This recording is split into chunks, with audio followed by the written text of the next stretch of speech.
Análisis de la película Tesis de un homicidio. Nuestro grupo está conformado por Luisa Fernanda Beltrán, Jessica Gamba, Jan Sebastián Molina, Valery Calderón y quien les habla, Andrea Jiménez. En este caso se identifica a un agresor sexual como delito de odio con el fin de atacar y humillar a la víctima, puesto que realiza varios cortes en su cuerpo, la golpea, la penetra con un cuchillo de tramontina y formol y finalmente deja un letrero en la escena del crimen mostrando su desprecio hacia las mujeres. En cuanto al tipo de personalidad del sospechoso, lo categorizamos como un crimen organizado, ya que el agresor demuestra control y planificación del crimen y no deja ninguna huella. De acuerdo al DSM-5, es un criminal de tipo psicopático con una personalidad narcisista, puesto que cumple con las siguientes características. Es egocéntrico, no genera empatía emocional, da una excesiva importancia a lo que él quiere sin importar lo que los otros sientan o piensen, tiene un encanto superficial con el fin de alcanzar su meta, tiende a dominar a las personas, esto hace que ejerza la manipulación, el abuso y la mentira. Así es como acatamos que el estilo homicida es simple, ya que solo se conoce el suceso de una sola víctima y podría considerarse un tipo psicópata, basándonos así en el Manual Diagnóstico de Trastornos Mentales de DSM-5. Información de fondo. Quien denunció el delito, María Laura y Natalie, con quien está en segundo grado de consanguinidad con la víctima, hermana. Las observaciones que la policía aporta es que contaban con un sospechoso, el cual tenía un amorío con la víctima. De la escena se dedujo que fue violada, cortada, ahorcada y golpeada.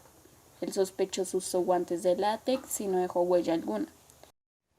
En la autopsia se conoció que la estrangulación por lazo o con un objeto liso con el roce de este, en el examen externo, el surco es uniforme, con esquimosis leve, y en el examen interno se da a conocer infiltraciones hemorrágicas en partes blandas asimétricamente. El nivel socioeconómico se concluye por lugar de residencia y lugar de trabajo, medio bajo. Las observaciones personales que los investigadores aportan al caso especulan que la muerte podría haberse producido por asfixia luego de haber sido penetrada y cortada repetidas veces.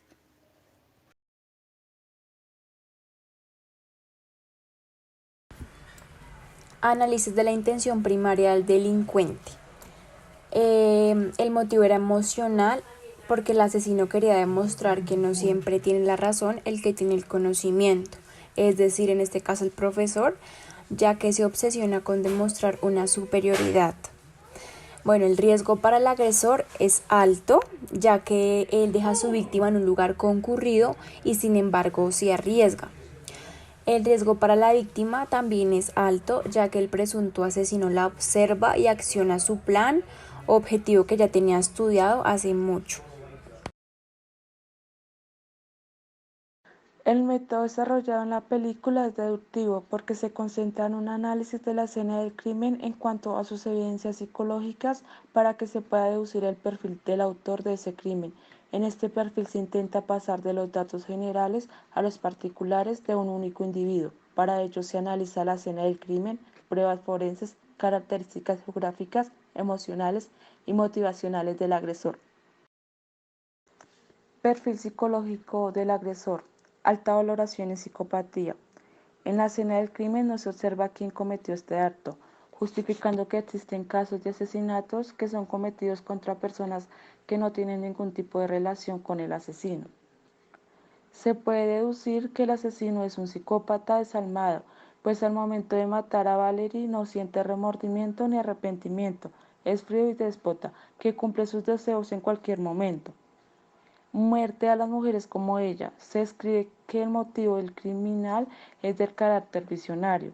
Estos asesinos creen que tienen una misión y que esa misión está relacionada con personas indeseables que no contribuyen al bien de la sociedad. Es una persona que piensa que la justicia no cumple bien su papel, Esto se puede evidenciar en la teoría de la mariposa. Si aplasto y retuerzo a una mariposa no es delito, pero si esa mariposa pertenece a la colección de un millonario voy preso. Lo que se juzga no es el acto, sino cómo afecta al poder.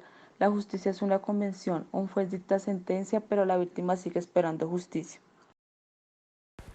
Posible comportamiento antes del crimen. El asesino tenía un comportamiento premeditado, estructurado y relajado, donde se demuestra que tomaba control de sus emociones, asimismo una ansiedad y seguridad de cómo el crimen se llevaría a cabo por sus conocimientos forenses o de la facilidad de adaptación al actuar en un homicidio. A continuación podemos ver rasgos que identifican a la víctima que vemos en la película, como lo son edad, altura y complexión. Determinan ciertos rasgos o un patrón a seguir en caso de ser un asesino serial. Una mujer joven, medianamente alta, de una complexión ectomorfa y con rasgos diferenciales en su cara. Algunos rasgos que podemos identificar de la víctima en la película es que no presentaba algún romance o no se tenía certeza de ello. Por lo tanto, ninguna persona había ingresado nuevamente a su vida. Gracias al procedimiento investigativo y al examen forense realizado por la policía en el caso del homicidio de la señorita Valeria Di Natale, se logra determinar el modus operandi del atacante, iniciando por golpes que crean una contusión y posteriormente dejando inconsciente a la víctima, para así acceder más fácil a ella. Siguiente a ello y sin que la víctima muestre oponencia, realiza el acceso carnal violento, el cual demuestra el fin del ataque, la agresión sexual. Se determina que la víctima muere por asfixia, posiblemente con un material liso, un pañuelo presente en la escena del crimen. Implícitamente y por el contenido sexual del ataque, podemos llegar a la conclusión de que se trata de una parafilia, una práctica sexual no ortodoxa, como lo es la asfixia erótica, posiblemente realizada para la satisfacción sexual del atacante. El atacante conoce los procedimientos de investigación en los casos de homicidio. Por lo tanto, inyectó a la víctima con formol, un líquido utilizado para la preservación de los cuerpos, haciendo así indeterminable la hora del deceso. Además de dejar los músculos tensos, lo cual crea una rigidez.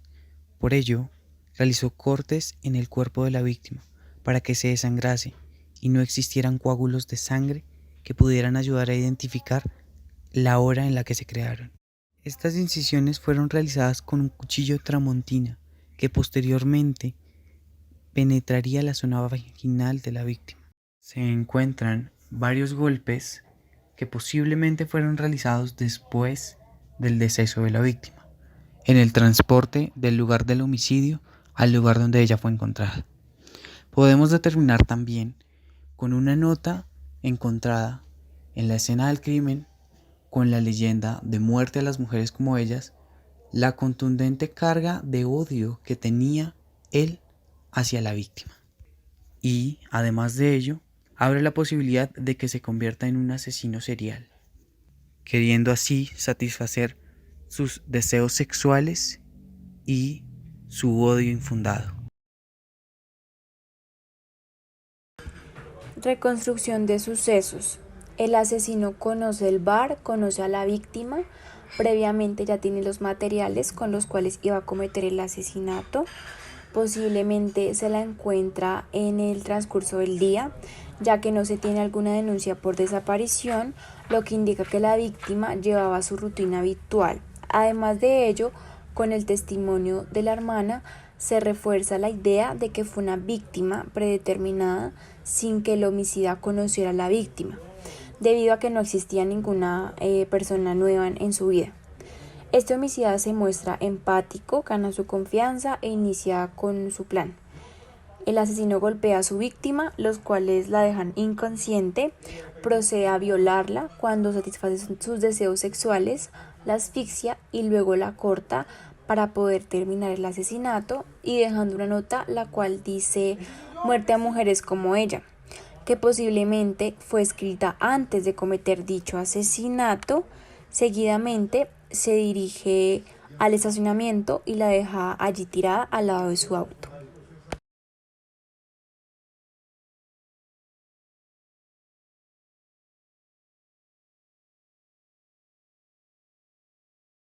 El posible comportamiento durante el crimen. Al asesino, el comportamiento que le genera de éxtasis sin remordimiento alguno al momento de atacar y dar por sí mismo una atracción de riesgo. Distingue a sí mismo el mal acto que está ejecutando sin empatía alguna, como lo muestra el Manual Diagnóstico de Trastornos Mentales DSM-5.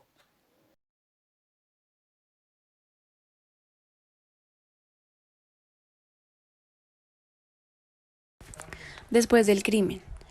La manera de su posible comportamiento luego de haber realizado su hecho, no sentir remordimiento alguno y satisfacción al saber que todo había resultado como lo planeó, generando un estado de euforia que aumenta el egocentrismo y su percepción de superioridad sobre la ley, también alimentando por la atención mediática de los medios de comunicación que explotaron por la noticia.